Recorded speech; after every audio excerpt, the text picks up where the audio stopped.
पे अटैक कर ही जा रहा था, चाहे उसे अपनी पूरी पावर भी क्यों न लगानी पड़े। पर गोकू उन सबको आराम से डॉज कर लेता है और फिर से गोमा पे पंचेस करने लग जाता है। वो उस पे इतनी स्पीड से पंचेस करता है कि ईवल आई को रिएक्ट करने का मौका मिलता ही नहीं और फाइनली वो उसे गोल गोल घुमा के बहुत दूर जाके फेंक देता है और वो गोमा को वो ट्रीटमेंट देता है जो पुराने वाले ब्रोली ने गोकू को दिया था। और ये देख के सभी खुश थे और डीमन आई फिर से गोमा को हील करती है और उसकी पावर बढ़ाती है। पर अब डिफरेंस ये था, अब गोमा हाफने लगा था। इससे पहले गोमा की फाइट जितनी बार भी हुई थी वो बिल्कुल भी नहीं थका था। अब ऐसा लग रहा था कि वो अपनी लिमिट रीच कर चुका है और ये बात गोकू भी समझ चुका था। तो अब गोकू यूज करता है अपने स्पेशल मूव का। वो अपनी की चार्ज करने लग जाता है और उसका ऑरा इतना जबरदस्त था कि गोमा भी पीछे हट जाता है और पूरा स्टेडियम ही बिजली से भर चुका था, क्योंकि अब गोकू यूज करने वाला था कामेहामेहा का। और सच में ये बहुत ही ज्यादा एपिक था। गोमा भी काउंटर अटैक करने की कोशिश करता है पर उसका कुछ फायदा नहीं होता, यहाँ तक कि थर्ड ईवल आई भी अपनी पूरी जी जान लगा देता है। पर अब सुप्रीम समझ चुका था कि इनका रियल प्लान है क्या।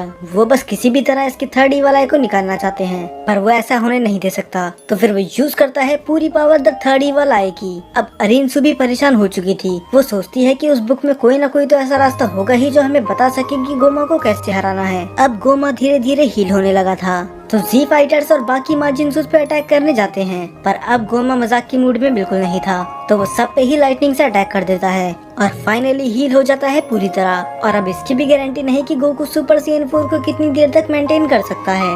तो अब हार इन सबके बहुत ज्यादा करीब थी। पर फिर से हर बार की तरह बुरे वक्त में एंट्री होती है हमारे हीरो माजिन कू की। वो गोमा के अटैक की वजह से हवा में उड़ रहा था, पर तभी उसे मौका मिलता है गोमा को हिट करने का और वो उस बड़ी बुक से गोमा के सर पे 3 बार लगातार हिट कर देता है। और फाइनली जो काम जी फाइटर्स और बाकी माजिन्स नहीं कर पाए वो माजिन कू ने करके दिखा दिया। उसने गोमा के फोरहेड से द थर्ड ईवल आई को अलग कर दिया। कुछ देर के लिए तो गोकू बेहद कि आखिर ये सब हुआ क्या, और गोमा वो अपनी ओरिजिनल फॉर्म में वापस आ रहा था और ग्लोरियो मौका पाते ही उस थर्ड ईवल आई को कुचल देता है, क्योंकि वो नहीं चाहता ये फिर से किसी गलत हाथ में लगे। फाइनली सब कुछ ओवर हो चुका था। पांजी भागते भागते ग्लोरियो के पास आती है। अब वो फाइनली खुश थे कि ये पागलपंती रुक चुकी है और तभी वहाँ पर आता है माजिन कू, जिसके चेहरे पे एक बड़ी सी स्माइल होती है, क्योंकि उसने वो करके दिखा दिया जो इतने टाइम से कोई नहीं कर पा रहा था। सच में शुरू में तो माजिन कू मुझे बिल्कुल भी पसंद नहीं आया था और मैंने तो उसके जोकर के साथ साथ न जाने क्या क्या ही बोल दिया था, पर धीरे धीरे इसने अपने आप को प्रूव करा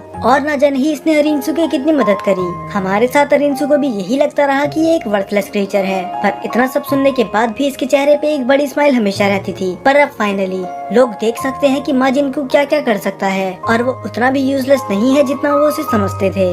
बुल्मा, सुप्रीम काय, पांजी और बाकी सभी उसका सपोर्ट करने लग जाते हैं। माजिन कू बहुत ज्यादा खुश था, पर अभी भी उसे बस 1% की तारीफ सुननी थी और